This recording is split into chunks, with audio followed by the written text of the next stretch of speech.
Introduction to Psychology. Prologue. Psychology is a quest for understanding about behavior. Everyone wants to know about oneself and others. The search for such knowledge requires scientific approach with strong motivation. Psychologists have begun to understand a lot about human nature, but still the work of psychology goes on in laboratories, as well as in natural settings, from subways to street corners, from preschool to colleges and universities, from factories, markets, offices, parks, and including every social setting.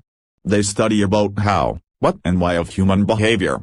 Our hope is to give you a strong enough sense of knowledge about the nature of human nature so that you pursue a quest on your own. Definition. The word psychology comes from Greek roots meaning the study of soul or spirit. The combination of two Greek letters psyche and logos make the term psychology. Psyche means self, soul or mind, and logos stands for knowledge. So psychology was defined as knowledge of soul, mind and consciousness in different era. Let's discuss how these definitions restrict or help the field of psychology, and see if any one of them can enable us to understand what psychology is and what it deals with. Psychology as a science of soul. First of all, psychology was defined as science of soul. Soul is a concept we all know very well but can't describe easily. Muslims and non-Muslims both have clear concept according to their own belief. This term has changed its meaning with the passage of time. In primitive era it was believed that each and everything has the soul, but afterwards this belief was limited to living organisms only. Another strong notion about soul is that it is immortal. In Greek period concept of good and bad soul was prevailing, yet Greek philosopher had described it by their own. Let's discuss some of them. Pythagoras, he proposed that body is a prison for soul. After the death of an individual, soul becomes free and roam anywhere, according to its will. Socrates, he was the first who introduced the word psyche. He advocated that body is greater than soul. He believed that soul is immortal and not the body. He said that everybody must seek the knowledge to make the soul pure. Plato was an opinion that soul and body are separate system. Both remain active and functioning till the last breath. He told that soul is just shadow which can only be felt but no one can understand its reality. Aristotle, he wrote a book De Anima which is considered the first book on psychology. So he is considered the first psychologist. He termed soul as living principle in all animate beings. Believed that life is nothing without soul because it is the basic principle of life. Along with Greek philosophers, some Europeans like Plotinus and St. Augustine described about soul. Muslim scholars Al-Kindi, Farabi, Ibn Mishkah, Avicenna and many others had also discussed a lot about human soul. They all agreed about its immortality. Historical perspective gives the view that concept of soul was commonly known. Even then we can't label the psychology as science of soul due to following reasons. Criticism. 1. Psychology is defined as a science. In science, experimentation and observation is necessary. Being science of soul, this condition can't be fulfilled. 2.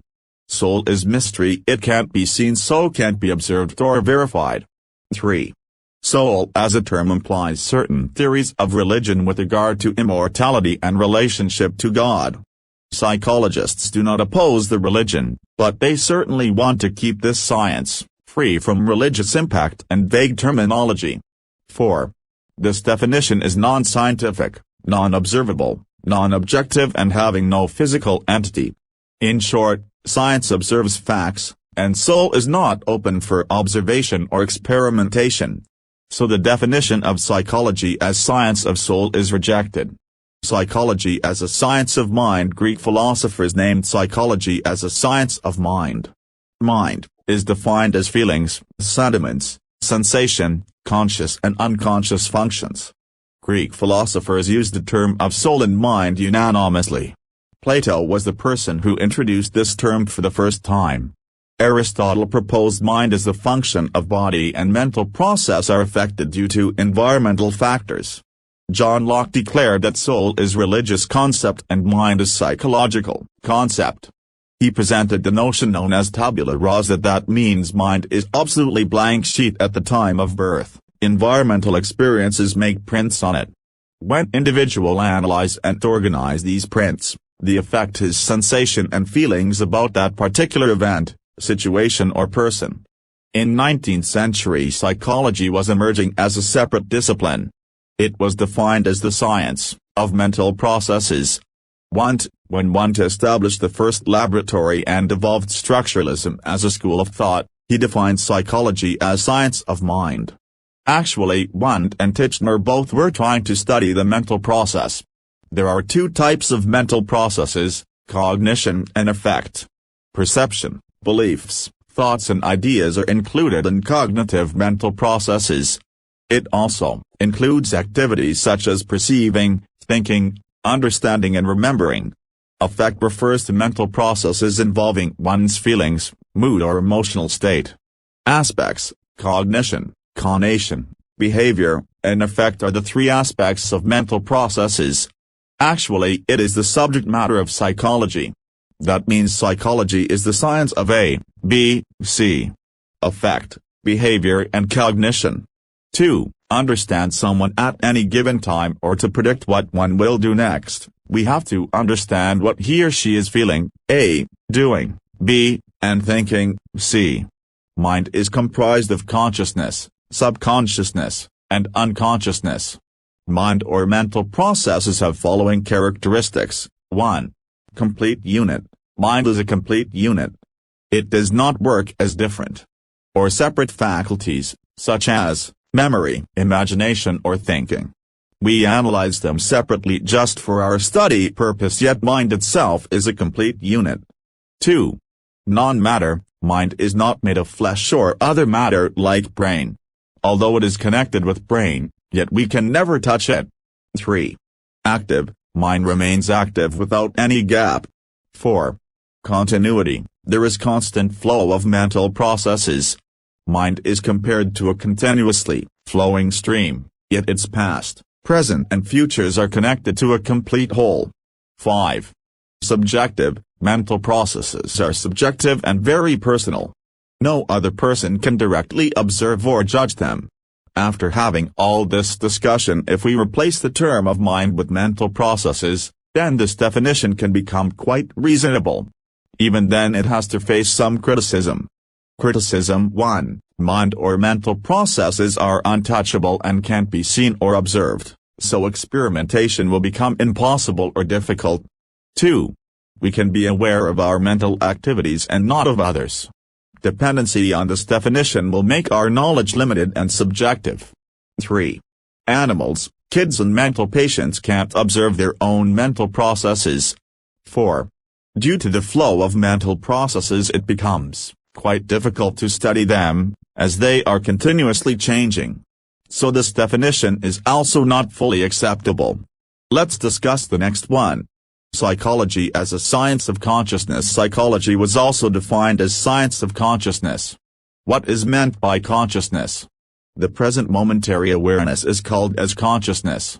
What we are experiencing now at this moment is conscious mental process.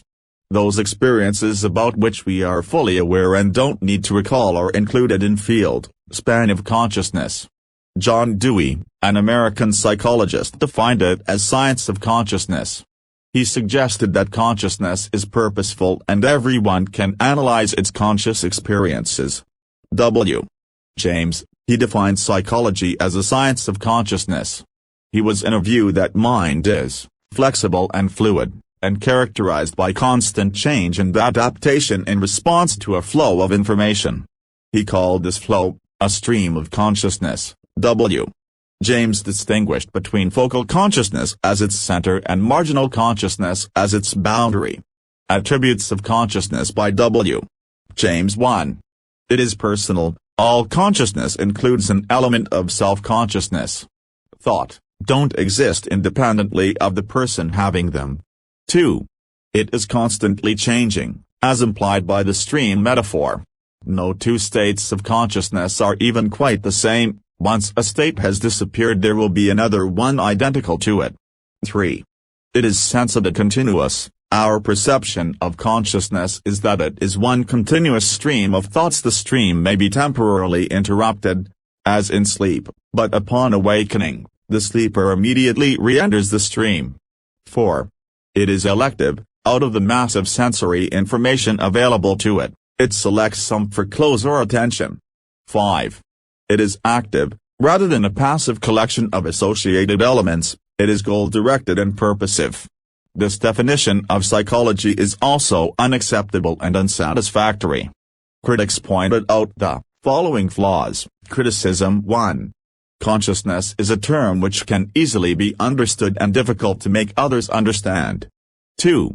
Like soul and mind, this term is as objectionable as were the previous terms, which were labeled as unscientific, subjective and can't be experienced or analyzed objectively. 3. Small children, patients suffering from severe problems, and animals can't describe or analyze their conscious experiences. 4. Psychology is a science. If it will be limited only to the study of consciousness, it becomes personal history of different scholars, because we can't study others' conscious processes directly. 5. Besides our conscious processes, there are also subconscious and unconscious processes, which can't be ignored or excluded, as they must be studied, being major portion of our mind. Hence the definition of psychology as science of consciousness is quite narrow, because it excludes the study of unconscious and subconscious. 6. So psychology being a science needs some broader definition. Psychology as a science of behavior. What a living thing does is generally known as behavior. It means responses or reactions to various kinds of stimuli. When this definition was adopted for psychology, it gained a lot of fame and acceptance. As it is discussed earlier that in order to understand the minds of other persons and animals, we have to study the behavior. J.B.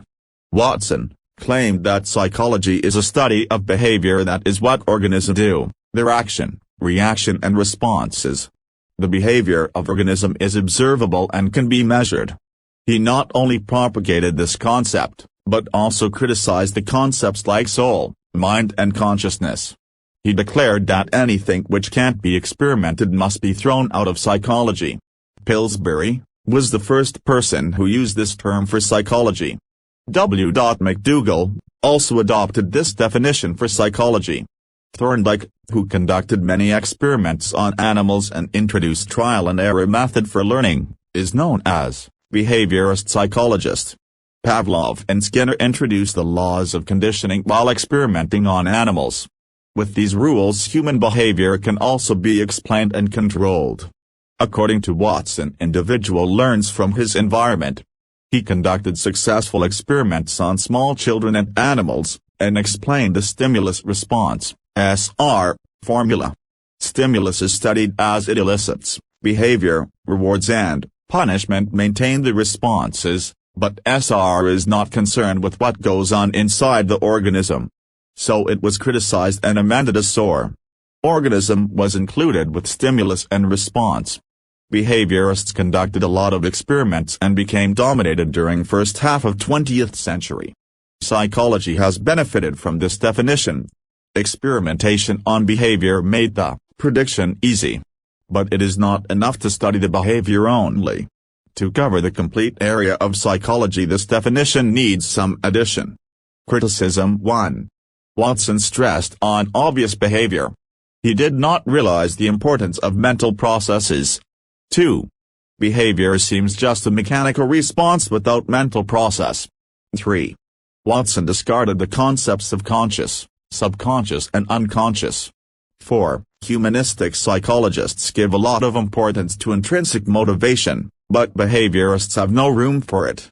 It is obvious that all definitions have some flaws because none of them cover the subject matter of psychology in a complete sense. So definition given by behaviorists can be modified to meet the need. If mental processes are included in it, then our criteria will be met. Comprehensive definition. Psychology is currently defined as the systematic and scientific study of behavior, both animal and human. The term behavior refers to observable actions such as eating, speaking, and laughing, as well as to mental activities such as planning, thinking and imagining. So psychology is the scientific study of behavior and mental processes. There are three key terms in this definition, those are science, behavior and mental processes. Let's define them. Science. Psychology as a science uses systematic methods to observe, describe, predict and explain the behavior. Science is actually a method, which is systematic and objective. Scientific methods are not casual, rather researchers carefully and precisely plan and conduct their studies. In psychology, behavior is studied, experimented and analyzed. For this purpose, psychologists use the same research methods as physicists, biologists and other scientists. So psychology claims itself as a science. Behavior. Behavior is everything we do that can be directly observed, that is laugh, run, cry, sleep, ride, write or drink. Mental processes, thought, feelings and motives that each of us experience privately but that can't be observed directly, such as logical thinking, love, the inclination to study. Psychologists explore them indirectly, then infer information from observable behavior about the hidden behavior, which are the mental processes. Goal of psychology. Goal of psychology is to describe, explain, predict and control the behavior. There is another goal, that is to improve the quality of human life. Psychology wants to explain or understand why an individual behaves in a certain way and to predict how an individual will behave in the future. Let's discuss in detail the goals of psychology. Describe. The first task of psychology is to get the facts or to collect the relevant data. Actually, data are the reports of observations. As one can say that individuals' feeling of anxiety can't be the data, as they are unobservable, but restless behavior, over-secretion of epinephrine or verbal report of anxiety can be observed, measured and reported. It can be data about anxiety. In psychology, description means the statements about the behavior of the organism and the conditions under which the behavior occurs. Description is necessary for the understanding and manipulation of a phenomenon. Psychologists spent a lot of time and effort in measuring and describing behavior. Concepts like anxiety, 1.Q, learning, attitude, abilities and depression must be measured. That is why description is necessary. Explain. Though description must stick to perceivable information, explanations deliberately go beyond. It is done so to uncover the principles, processes or relationships that can be the causes. Some believe that explanation is really what basic research in psychology is all about. To explain and understand the behavior is a process which involves the theory formulation, organization of facts, and the hypotheses development about the relationships that are yet to be proved. The psychologists may be able to describe and measure anxiety, to make predictions from the measurements. Person's likelihood is predicted on the basis of measurement. Psychologists seek to understand the most complex part of the world, that is human being. Prediction. It is another goal of psychology. To achieve this goal, measurement is necessary. Measurement of behavior serves as a primary basis for predicting what a person will do in future. With the help of school assessment, we can predict a student's performance in college, an individual's score on a mechanical aptitude test. We can predict his success on a particular job. Control. Individuals' behavior can be modified and controlled with the help of prediction. Psychologists want to change or modify the behavior of individual in a way that is helpful. Behavior change is the basic and primary aim of practicing psychologists. Psychotherapists try their best to change the patient's behavior. The industrial psychologist is engaged in an effort to modify the behavior of employees. The marriage counselor attempts to modify the behavior of husband and wife. In all of these cases, an effort is made to improve the present or future circumstances of the individual and society. Psychology must meet the challenge of application. Being student of psychology, it must be our task to discover how to make the psychology relevant to our lives, how it can work for us. We can learn the strategies to improve our study habits, expands our memory span, effectively solve the problem, enhance self-esteem, cope with stress, depression and much more. We can also learn to control anger, overeating, smoking and poor study habits with the help of psychology. Changing definition of psychology. Psychology is the science of mental life, both of its phenomena and of their conditions. The phenomena are such things as we call feelings, desires, cognitions, reasoning, decisions and the like. William James, 1890, psychology has to investigate that which we call internal experience, our own sensations and feelings, our thoughts and volition. Wilhelm Wundt, 1892. All consciousness everywhere, normal or abnormal, human or animal, is the subject matter which the psychologist attempts to describe or explain, and no definition of his science is wholly acceptable which designates more or less than just this. James Angel, 1910. For the behaviorist, psychology is that division of natural science which takes human behavior, the doings and sayings, both learned and unlearned, as its subject matter. John B. Watson, 1919. As a provisional definition of psychology, we may say that its problem is the scientific study of the behavior of living creatures and their contact with the outer world. Kurt Koffka, 1925. Today, psychology is most commonly defined as the science of behavior. Interestingly enough, however, the meaning of behavior has itself expanded so that it now takes in a good bit of what was formerly dealt with as experience. Such private, subjective processes as thinking are now dealt with as internal behavior. Norman Munn, 1951. Psychology is usually defined as the scientific study of behavior. Its subject matter includes behavioral processes that are observable, such as gestures, speech, and physiological changes, and processes that can only be inferred as thoughts and dreams. Kenneth Clark and George Miller, 1970. Psychology is the scientific analysis of human mental processes and memory structures in order to understand human behavior. Richard Meyer, 1981. The definition of psychology has changed as the focus of psychology has changed. At various times in history, psychology has been defined as the study of the psyche or the mind, of the spirit, of consciousness, and more recently as the study of behavior. Contemporary psychologists have views like these. Some seek the biological correlates of mental events such as sensation, perception or ideation. Some concentrate on understanding the principles that govern learning and memory. Some seek to understand humans by studying non-human animals. Some study unconscious motivation. Some seek to improve industrial, organizational productivity, educational practices, or child-rearing practices by utilizing psychological principles. Some attempt to explain human behavior in terms of evolutionary theory. Some attempt to account for individual differences among people in such areas as personality, intelligence and creativity. Some are primarily interested in perfecting therapeutic tools that can be used to help individuals with mental disturbances. Some focus on the strategies that people use in adjusting to the environment or in problem solving. Some study how language develops and how once developed it relates to a variety of cultural activities. Some explore computer programs as models for understanding human thought processes. Still, others study how humans change over the course of their lives as a function of maturation and experience. It seems best to say simply that psychology is defined by the professional activities of psychologists.